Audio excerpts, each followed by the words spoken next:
So hey guys, thank you for watching me. I am Pranjal. Welcome back to another video in which we will discuss about how to make notes brilliantly. सबसे पहले तो हम ये जानते हैं कि notes हमें क्यों चाहिए। हम हमेशा इन सर्च ऑफ रहते हैं कि हमें अच्छे नोट्स मिल जाए, किसी अच्छे फ्रेंड की, किसी स्कॉलर फ्रेंड की, या फिर टॉपर की, या फिर हम कह सकते हैं किसी अच्छे कोचिंग की हमें नोट्स मिल जाए, फिर तो हमारे मार्क्स पक्के हैं अगर हमें एक अच्छा नोट्स मिल जाए तो। ये हमारी थिंकिंग होती है। बट जो हमारी सेल्फ नोट्स की पावर होती है वो और किसी नोट्स में नहीं होती है। जो आप अपने हाथ से, अपने खुद के हाथ से जो नोट्स बनाते हो, उसमें जितनी पावर है उतनी पावर किसी और नोट्स में, चाहे वो टॉप इंस्टीट्यूट हो, कोई भी इंस्टीट्यूट हो, कितना भी टॉपर रैंक हो, फिर भी वो नोट्स से ज्यादा पावर अपने खुद के नोट्स में होती है, अपने खुद के लिए। तो पहली बात तो यार, never under estimate the power of your self notes. Self notes की जो पावर है उसको अंडर रेट मत करो। What exactly is notes making? Notes banana actually वो चीज होती है, मतलब हमारे जो बुक्स होते हैं उनमें तो ऐसे लिखा हुआ रहता है जैसे कसम खा ली हो, बच्चों को समझ नहीं आना चाहिए। सो वो जो कॉम्प्लेक्स फॉर्म में लिखा हुआ रहता है सब, उसको एक सिंपलर अट्रैक्टिव फॉर्म में कन्वर्ट करना, वो होता है नोट्स बनाना। तो इसका मतलब ये नहीं कि हम हर पॉइंट उस नोट में इस तरह से ऐड करें जैसे हमें वो पढ़ना पड़े। नोट शुड बी लाइक कि आपको रिवाइज करने में आसानी हो। ये नहीं कि आपने नोट्स में सारा कुछ आना ही चाहिए, बल्कि आपको वो समझ में है या नहीं, अंडरस्टैंडिंग डेवलप्ड है या नहीं, वो ज्यादा मैटर करता है। आपकी इमेजिनरी पावर से विजुअल इफेक्ट्स आपके माइंड में उसमें है कि नहीं, आपको उसके बारे में रिटेंशन पावर कितनी है, तो आपके नोट्स में आपकी हैंडराइटिंग कैसी है वगैरह, ये सब चीजें मैटर नहीं करती है। हाँ, कुछ हद तक वो भी मैटर करती है, बट मुझे नहीं लगता वो मैटर करती है। तो हैंडराइटिंग वगैरह को छोड़कर आप अपने अंडरस्टैंडिंग पे ज्यादा फोकस करना, और वो नोट्स में कोई इफेक्ट्स डालने की कोशिश मत करना, कोई फिल्टर्स लगाने की कोशिश मत करना। कई लोगों के नोट्स मैंने देखे एकदम ऐसे होते हैं जैसे कैलीग्राफी में उनको रैंक निकालनी हो। इतने सारे फिल्टर्स उस पर, इतने सारे इफेक्ट्स लगा दिए होते हैं कि जैसे फोटोशॉप में करियर करना हो। It's not about Photoshop. आपकी हैंडराइटिंग कैसी भी हो, लेकिन आपकी जो विजुअल इफेक्ट्स है आपके माइंड में इमेजिनरी पावर से, वो, और आप ऑडियो रिकॉर्ड्स करके भी नोट्स को रिटेन कर सकते हो, लर्न कर सकते हो। तो आपके विजुअल इफेक्ट्स और ऑडियो इफेक्ट्स अपने माइंड के कैसे हैं वो ज्यादा मैटर करेंगे, नोट्स के नहीं। 4 simple tricks is that to first read and develop understanding. आपको पहले वो टॉपिक रीड करना है। ये नहीं कि आपने रीड करने बैठ गया और तभी नोट्स निकालना स्टार्ट कर दिया।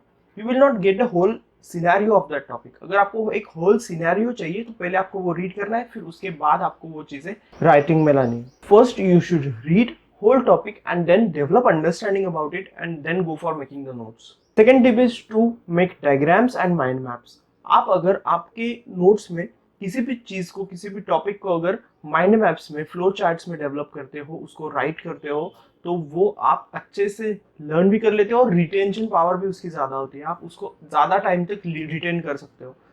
सो माइंड मैप्स पे ज्यादा फोकस करो। फ्लो चार्ट्स बनाना, जैसे अगर हम बोन्स को स्टडी करने जाते हैं तो इस तरह से अगर हम स्टडी करें ये प्रोसेस में, इस फ्लो चार्ट में, तो ये ज्यादा हेल्पफुल हमारे लिए होगा। हमें उतना वो लाइंस बुक की रीड करने से ज्यादा नहीं समझेगा, लेकिन अगर हम अपने नोट्स में इस तरह का कुछ बनाएंगे तो हमें एग्जाम के पहले रिवीजन करने में ज्यादा आसानी होगी। तो रिवाइज करते वक्त तो हम ये नहीं ना कि पूरी बुक रीड करके निकालेंगे, और भूलने की ज्यादा टेंडेंसी होती है हमारी। इसलिए फ्लो चार्ट्स जो रोल प्ले करते हैं हमारे नोट्स में, वो और कोई चीज आई डोंट थिंक प्ले करती होगी। डायग्राम्स, जैसे हम अगर अभी आई पढ़ रहे हैं, आई टॉपिक है ह्यूमन आई, तो वो अगर हम पढ़ रहे होंगे तो इस तरह से अगर हम डायग्रामेटिकली प्रेजेंट करें उसको, तो ज्यादा हेल्पफुल होगा हमारे लिए। अगर हम वो एनसीईआरटी से पढ़कर देखना, समझ तो नहीं आती आधी चीजें, तो जब समझ आ रही है आपको पढ़ते हुए, तो उसको डायग्रामेटिकली प्रेजेंट करके कहीं लिख के रखो, ताकि आप रिवीजन करते वक्त उसको यूज कर सके। रिवीजन करते वक्त तो फिर एनसीईआरटी या फिर वो पूरी लाइंस रीड करने की जरूरत नहीं पड़ेगी। Third tip is systematics. जो टॉपिक जहां है ना उसे वहीं पे रखना। ये नहीं कि आपने कोई और टॉपिक कहीं और मिक्स कर दिया। सिस्टमैटिक्स, आपको सिस्टम में रहना बहुत ज्यादा जरूरी है। हर चीजें क्लासिफाइड होनी चाहिए और जहां जो चीजें वो वही रहनी चाहिए, मिक्सअप नहीं करना। Fourth one is mnemonics and memes.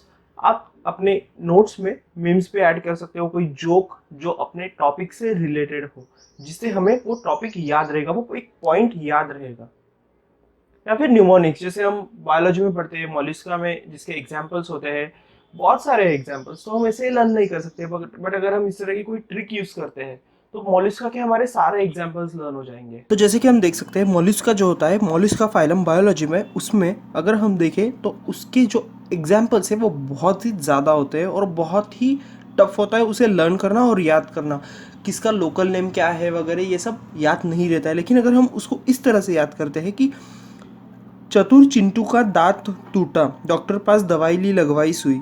जिसे चतुर से हम देख सकते हैं कीटोप्ल्यूरा आता है जिसका लोकल नेम होता है कीटोन, फिर दांत से आता है डेंटलम, और टूटा से आता है टस्क शेल जो डेंटलम का ही लोकल नेम है, और फिर डॉक्टर पास से ऑक्टोपस, दवाई से डेविल फिश, और लगवाई लॉलीगो, सुई से स्क्विड।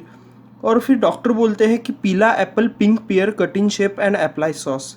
तो पीला मीन्स पाइला अपना, एप्पल से आता है एप्पल स्नेल, पिंक यानी पिंक टाडा, पियर से पर्ल ऑयस्टर, कट से कटल फिश, शेप से सेपिया, अप्लाई से अप्लाइशिया, और सॉसेज से सी हेयर। सो इस तरह से हम अगर याद करते हैं तो इसे न्यूमोनिक्स कहते हैं, और ये न्यूमोनिक्स बहुत ही ज़्यादा हेल्पफुल हमारे प्रिपरेशन में होते हैं, जिससे हमारे कन्फ्यूजन्स भी बहुत ज़्यादा हद तक कम होते हैं। तो न्यूमोनिक्स ये तो ग्रेट वे है to learn any example of anything, और कन्फ्यूजन्स जो होते हैं हमें एग्जाम्स में वो भी इससे बहुत ज़्यादा हद तक रिकवर हो सकते हैं। Thank you so much for watching this video.